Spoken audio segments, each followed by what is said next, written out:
নিচে থেকে আস্তে আস্তে কিছু নাই।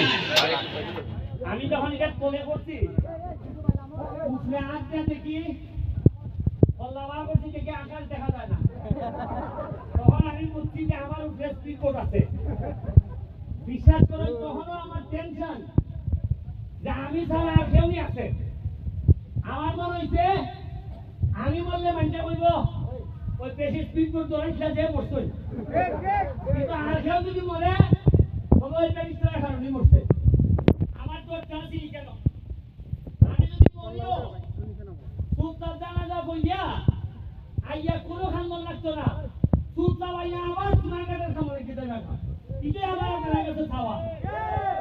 আর কেন এই যে স্পিড বোট চালাইতেছি মনে করেন আমি বুঝি না যে কাম করতেছি যে কোনো সময় মরতাম পারি, ওই স্পিড বোটের তলে বইয়া দেখে খুঁজতে না খুঁজতে তলে বইয়া তো মরবো।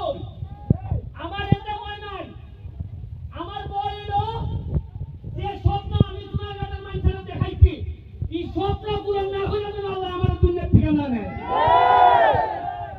আরে মরবো তো সমস্যা যে আমার আল্লাহ সাঁতার ভাগ না ওই ইটালি আরো করতে দিব।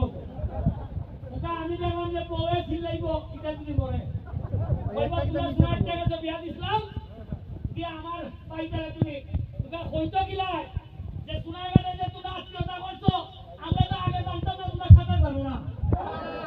আমার আল্লাহ যে সাঁতার জানে না কিন্তু আমি জানি না। এরপরে দেখুন এটা যে আবুড়ি খাইতেছে আমার ওই অতুলা ভাই দিয়ে পারে। আমি বুঝছি যে আল্লাহ আন্তঃ যদি আমি আরো আগুয়াই এও মরবো আমারও এও মরবো। আমি এবার ছেড়ে দিছি তাইলে ওই তুই এরপরে তুই ফটকান। এরপরে আমি ওই এরে কইলাম তোরাই খালি কারণ এ তো আইসে বেটা অভিগঞ্জে নিছি টিকা এ তো জানে না পুরা গেছে খোঁজা খোঁজা ছোট তো দিবে।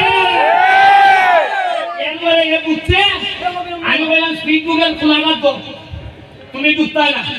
এবার দুইটা দিন আমি খাইয়া আবার উঠে সুদা হয়েছে। এরপরে কোনো ভাবে পড়াইয়া তখন আমি খারে করতেছি ওই যে স্পিড বোর্ডে যে ড্রাইভার এরা কই তুই তাড়াতাড়ি নিচে আমারে ভাই দেখ আর কেউ রয়েছিলি এ কয় দাঁড়িয়ে দেখতেছি ওই মোবাইল বাপর মোবাইলটা কোনো ভারিত না দিছে আমার মানুষ মরে আর একবার মোবাইলটা যেন না দিছে মানে এর মাথা কিটা বুঝল এর মোবাইলটা ওই জন্য আমার ৭,০০০ টাকা দাম আর আমার মানুষ মরে যাবি ৭০ লাখ। এবারে এর মোবাইল আমি এত হয়েছি আর এরপরে নিচে নিয়ে দেখে এই লোকে বাস্তবতা আসবা দুইটা তিনটা জিনিস শিখলাম। একটা হলো তুমি মরো অসুবিধা নাই এক করবো মোবাইলটা যেন না দিছে। আর ওই লোকে যে আতার জানে না এ তোমার অসুবিধা নাই তোমার মরবো।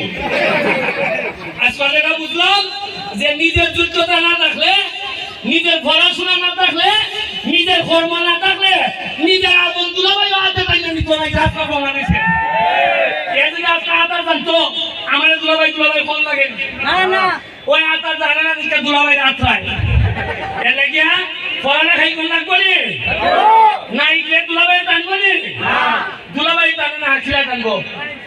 আমি টেনশনের কোনো কারণ নাই, এটা ডুববো আবার জাগাইবো। খালি তোমরা পড়াশোনা করিয়া যে উন্নয়নের মহাসড়কে নামছি এটা না দেখে আমি বসতাম না।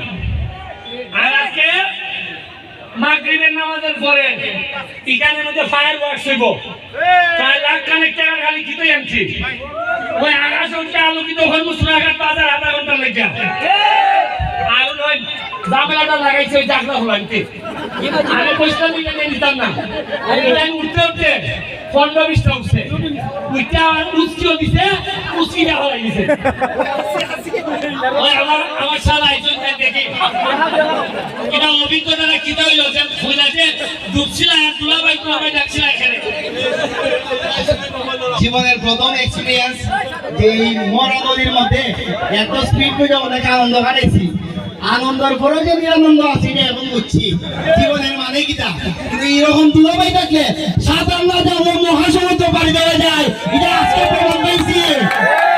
দেখ আমি কৃতজ্ঞতা জানাই এবং আপনারা আসলে দোয়া করছেন। আমরা যারা স্পিড ট্যুরে আসলাম যে শুরু বাচ্চারা বিশেষ করে আমি ডরাইছি।